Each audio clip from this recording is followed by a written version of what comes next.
Um,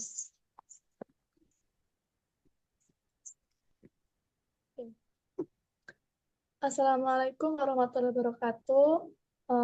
Sebelumnya kami dari kelompok 8 izin untuk mempresentasikan mengenai pertemuan praktik akuntansi biaya pertemuan ke-8.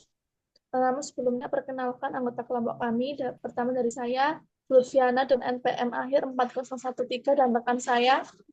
Saya Devika Wahyuni Tias dengan NPM akhir 4053. Saya Mesya Eka dengan NPM terakhir 4101. Saya Alvira Rizka dengan NPM 4193. Oke, kita mulai pada penjelasan yang pertama yang akan dijelaskan oleh saya.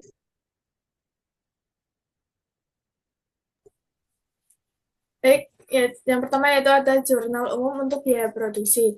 Ini dapat dari kartu biaya di halaman 64.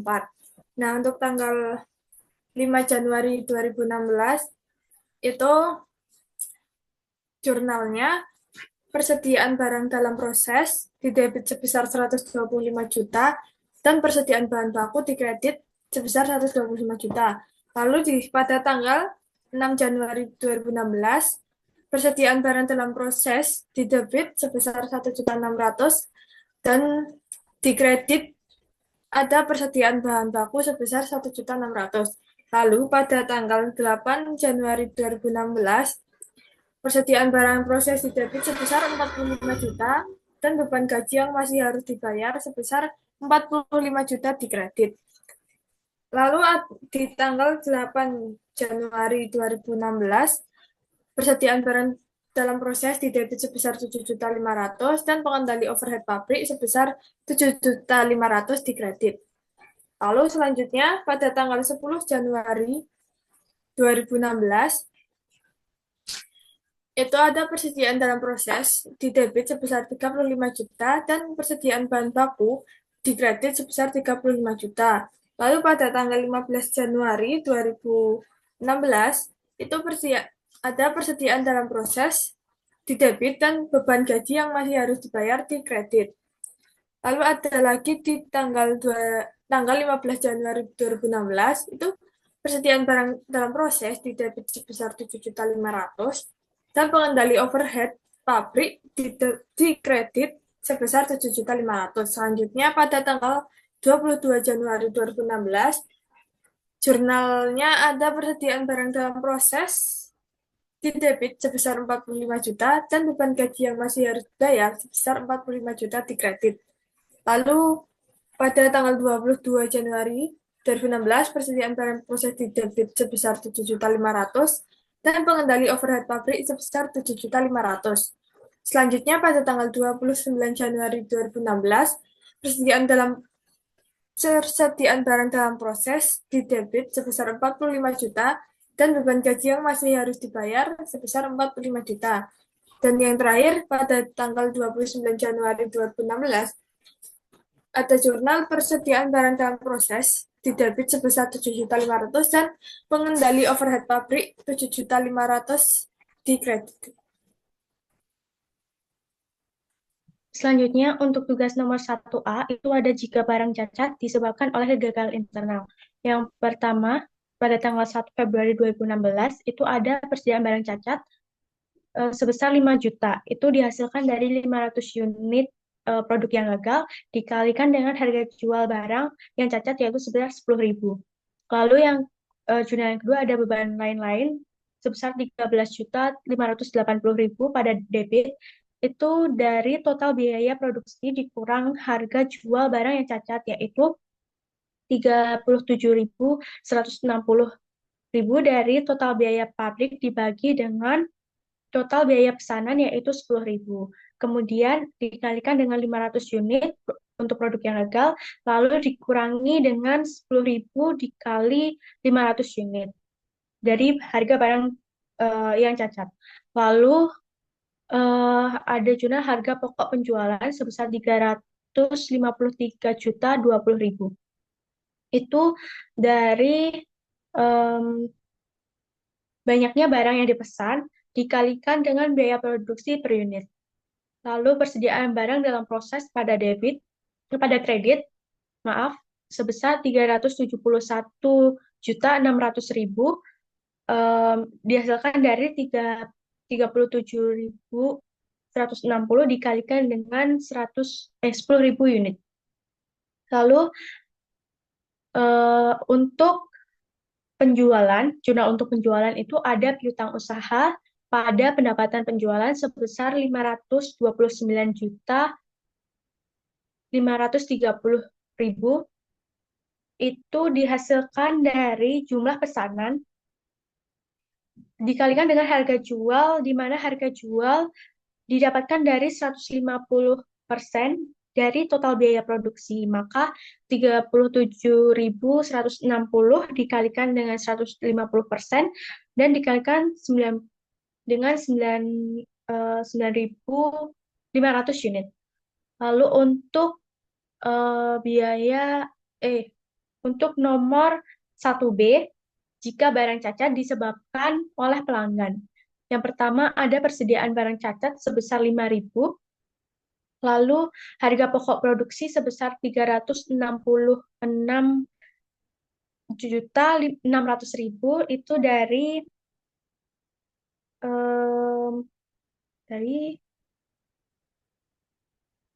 didapatkan dari total biaya produksi dikurangi biaya barang cacat, di mana total biaya produksi adalah 371.600.000 dikurangi dengan 5 juta.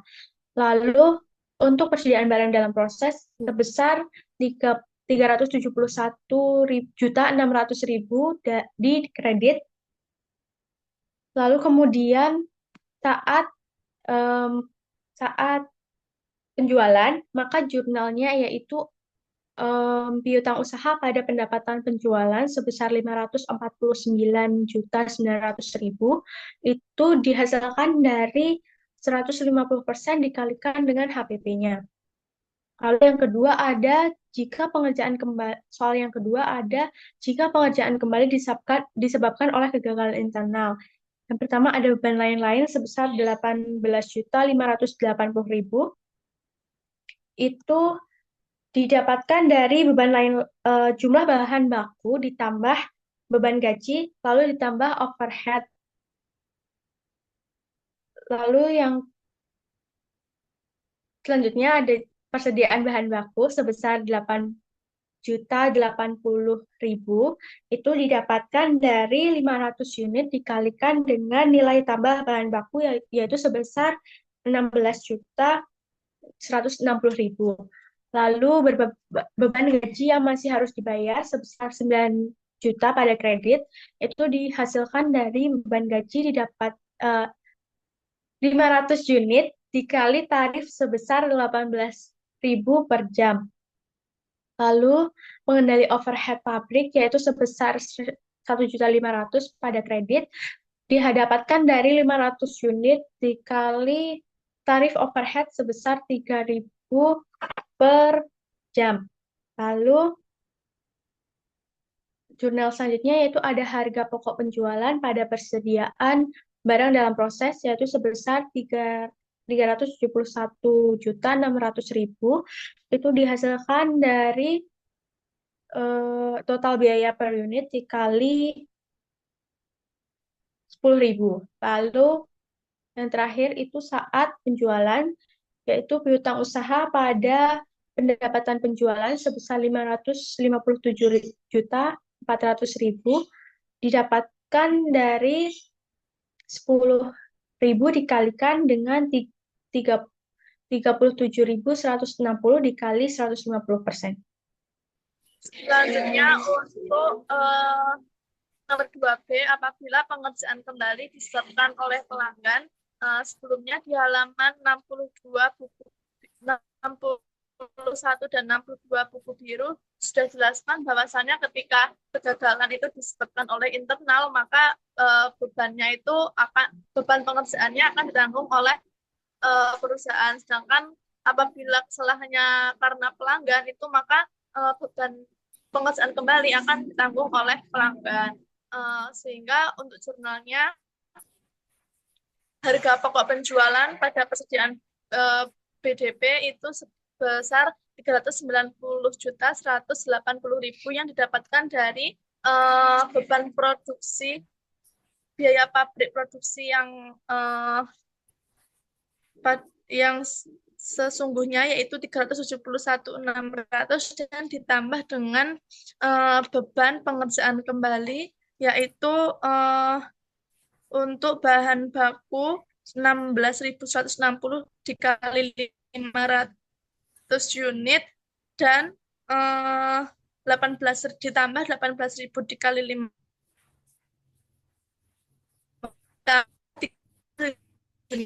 sehingga menghasilkan 390.180.000.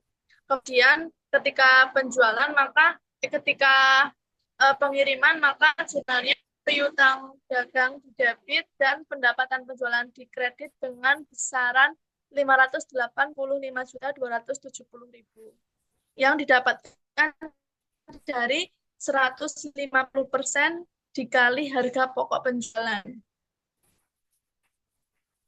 Kemudian untuk nomor 3, penjualan barangnya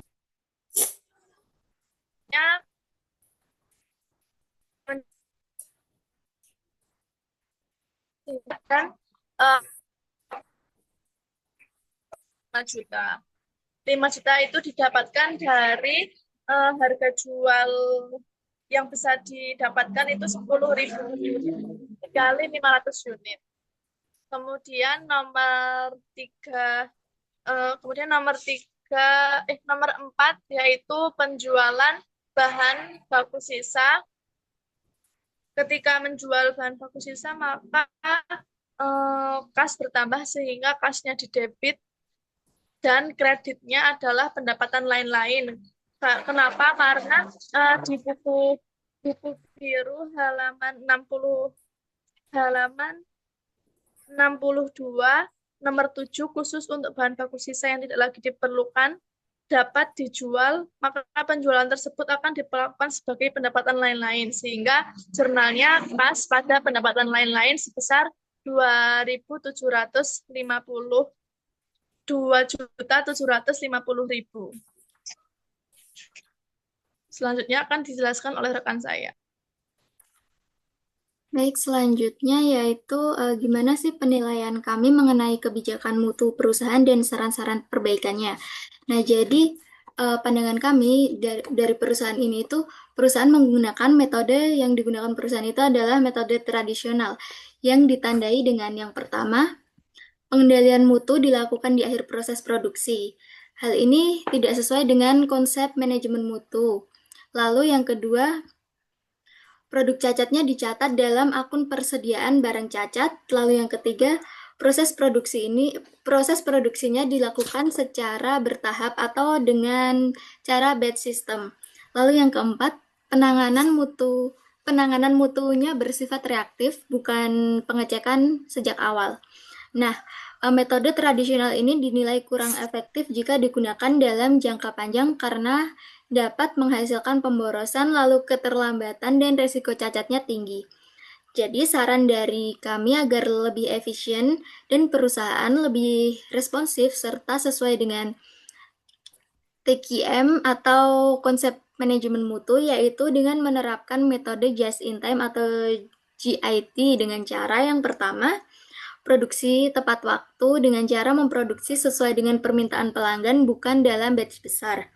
Lalu yang kedua, untuk mencegah cacat di proses akhir produksi, menerapkan quality at the source atau pengecekannya itu dicek setiap proses produksi. Lalu yang ketiga, pemborosan dapat diminimalkan dengan cara meminimalkan stok barang cacat dan proses yang tidak bernilai tambah. Lalu yang keempat, melibatkan seluruh tim produksi dengan cara membangun sistem pelaporan masalah mutu langsung oleh operatornya. Lalu yang terakhir yaitu dengan membangun kerjasama yang erat dengan pemasok serta menerapkan pengiriman tepat waktu dan standar kualitas bahan bakunya tinggi. Baik, sekian penyampaian materi dari kami atau penyampaian penjelasan pertemuan 8 dari kami. Atas kurang lebihnya kami mohon maaf. Kami akhiri. Wassalamualaikum warahmatullahi wabarakatuh.